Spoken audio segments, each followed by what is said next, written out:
Today I had an interview but mixed up the time zones. Interview was at 4 p.m. So, I put on my calendar, interview with company at 4 p.m., and got myself ready for that time. This interview was with a very prestigious financial firm in NYC and one that would absolutely be my dream job. It would also mean working with a couple former colleagues again, who I really jived well with before when we worked together at another place, and it would mean a better working culture situation for me, which would allow me to resolve some lifelong goals at long last. I got my sports blazer dry cleaned and all pressed, pick out a nice button-down shirt, get my hair all ready. Just make myself entirely neat and professionally presentable.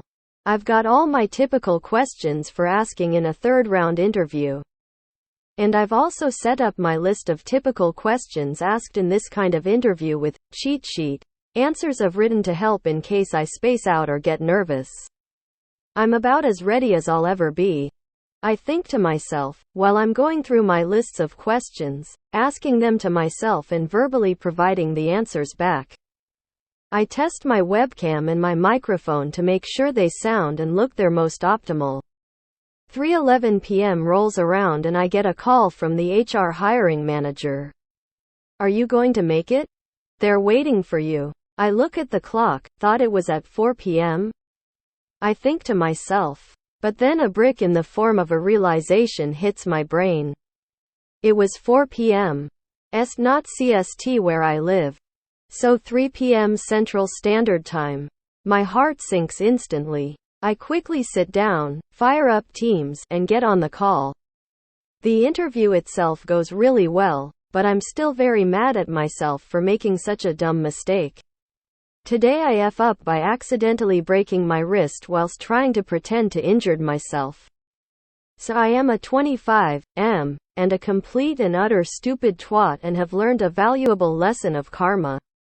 Now for context, I work at a bowling alley and due to short staffing I had to work the late shift. A few weeks ago I found out about this open mic night happening and signed myself up for it. I completely forgot that I also had work on the same night at the open mic night until 2 days ago. I knew pleading with my managers would never work with getting off of work, so I came up with a very genius idea to injure myself, and subsequently have to miss work. I have no clue where I got the smart idea from, but I was committed to going through. So I rock up an hour early to my job and book myself a game of bowling, which I had done many times before and planned on having a little slip and trip before work in front of some of my workmates to really sell the story. So here I was, the perfect plan, alibi and crime, but with one slight oversight. I am a complete and utter idiot when it comes to falling, so as I slipped on the step as planned, I placed my right hand out to break my fall and landed right on it. Crack. OWWWWW.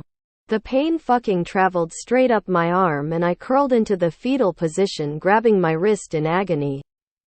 My workmates came over pissing themselves before they saw my wrist, doubling in size and bruising up nicely. They helped load me into a car and shipped me to the hospital. After 4 hours in A&E, a scan and a cast, I now sit at home writing this post, missing the open mic night. Today I F up by breaking into a stranger's house, so I had taken a late flight back from a work trip. I got to the airport around midnight. My house was 2.5 hours away. But my sister lived 45 minutes from there. She had suggested I stay with her for the night. I had never been to her house. She said she'd be asleep but texted me the address and what part of the house I would be in. I got directions off maps and arrived near 1 a.m. I double-checked the address from my text against the address on the door and then went inside. The door was unlocked. I saw the stairs up to the bedrooms, but also noticed the lights were on and there was talking right around the corner. So I, luggage in hand, walked around to say hi to my sister. And walked in on a couple I had never seen before sitting in their kitchen. I was like, oh, hi. I don't think I'm in the right house. I'm going to go now. Sorry." And the guy was like, "Yeah. You are not in the right house." He wasn't threatening, but obviously not happy either. I'm just really glad they were still up and I didn't try and walk into one of the bedrooms.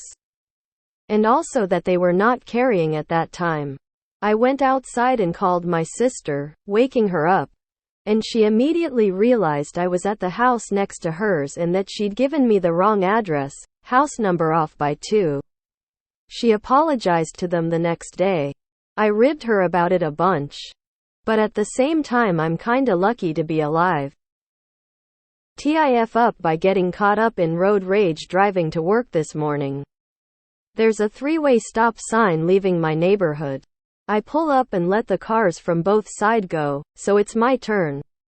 As I'm going, I see the car on the left is just going to roll through and keep going. He's driving a Lexus, and I'm in a Jeep Wrangler. I just mentally said, "F him, it's my turn," and kept going. Figure if he wants to hit me, he has more to lose. Of course he stopped when he realized I wasn't going to stop. I look in my mirror and he's got his hand out the window flipping me off. So I responded the same way. I think it's over at this point. But no, he proceeds to ride my ass. It's a single-lane road so he couldn't do anything else. I just ignored him and kept on my way to work. Next intersection I turned on to a main street that is 2 lanes, and he followed. As soon as we hit that main street, and smashes the gas pedal and whips around me, flipping me off as he did. Then proceeds to get in front of me and brake checks me. My Jeep doesn't stop on a dime. And I had to smash my brakes to stop from hitting him. He then just sat there blocking me, not moving. So I switched lanes to go around, and he sped up, got in front of me, and slammed his brakes again. Once again, I'm stuck and he's not moving. Repeat the same damn thing 2 more times. So at this point, I switch lanes and hit my gas pedal hard to try to get past him.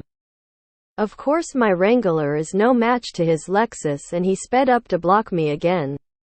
But this time he swerved into my lane in such a way that my only option was to hit him. Or jump the curb into the median. I chose the latter, popped the curb, and onto the median, and stopped. At that point he sped off. As soon as I got back on the road, my ESP and BA lights lit up. So apparently when I popped the curb I damaged a speed sensor. So now I'm going to have to pay to get the speed sensor replaced. Today I F up by spraying deodorant in my ass. Well, it wasn't today, but rather years ago, when I was young and eager to impress the ladies when going out. And one evening before going out, I figured, shouldn't I be smelling delightful in all the places, in case something happens tonight? So I gave the butthole a good spray with my favorite can of deodorant. I should not have. It was a slow build-up of pain over the first minute, as I gradually came to realize that I had made a massive error in judgment that could not be undone.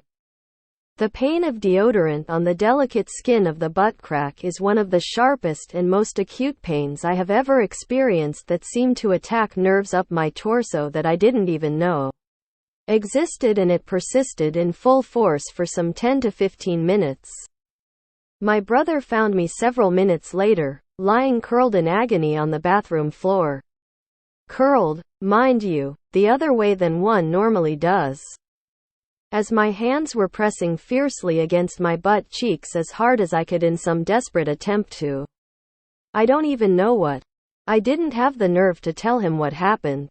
But I reckon his guesswork would not have been any better than what actually happened, based on the position he found me in. Never spray deodorant into your butt crack. It hurts. Today I F up by using icy hot before taking a shower and burning my skin. A few months ago I experienced a painful and embarrassing story that I will share with you. As the title suggests, I made a terrible mistake involving icy hot and my innocent attempt to take a relaxing shower. So, I had been dealing with some muscle soreness after an intense back and booty workout session. and a friend recommended icy hot as a temporary relief. Without giving it much thought, I liberally applied the cream on the affected areas and felt the immediate cooling sensation. It was all going well until my brilliant mind decided to take a nice, hot shower to wash away the sweat. Now, picture this. I stepped into the shower, turned the temperature up to maximum, and let the hot water cascade over my body. The moment the water touched the areas where I had applied the icy hot, I felt an intense, fiery sensation. It was as if someone had doused me in hot lava. The cooling effect of the icy hot clashed violently with the heat from the shower, creating a truly painful experience. Panicking, I tried to rinse off the icy hot as quickly as possible. But the damage was already done. The heat seemed to intensify the burning sensation, and I was left frantically hopping around the shower, desperately trying to escape the fiery torment. The pain was excruciating, and I genuinely feared I had done some serious damage to my skin. After what felt like an eternity, I managed to turn off the shower and assess the aftermath. My skin was bright red and incredibly sensitive. It felt like a million tiny needles were pricking me all at once. It was clear that my ill-advised decision had led to a major, ouch, moment. I immediately reached for a towel to gently pat my skin dry, hoping to alleviate some of the pain. Then, I slathered on some aloe vera gel, which provided a bit of relief but couldn't fully extinguish the fiery aftermath. Needless to say, I will be steering clear of icy hot before showering from now on. Lesson learned, folks. Always read the instructions and think twice before combining two seemingly harmless things. My skin was regretting my hasty decision, and I was nursing that burn for days to come. On the bright side, at least I have a cautionary tale to share with all of you. Today I F up by putting my self-defense lessons to use on a goose in front of my coworkers. Usual Monday morning, get out of bed, prep a meal, head out to work, yada yada, you know how it goes. Everything is as predictable as it can get with one exception. This time when I get to the front door of the office building, there is a goose standing guard, and right behind the glass door I see my coworkers who are taking a video because the dickheads already knew what was about to happen. The goose makes eye contact and I avoid looking directly into its eyes to avoid confrontation. Then I start gently stepping around it, trying to find a way to get to the door without agitating it. Needless to say, the goose hissed at every attempt, and after 10 minutes, he fucking had enough. I ran and he ran after me. I tried to circle back around to the front door, but he was just too fast. Left with no other option, I conquered my fears and faced the beast.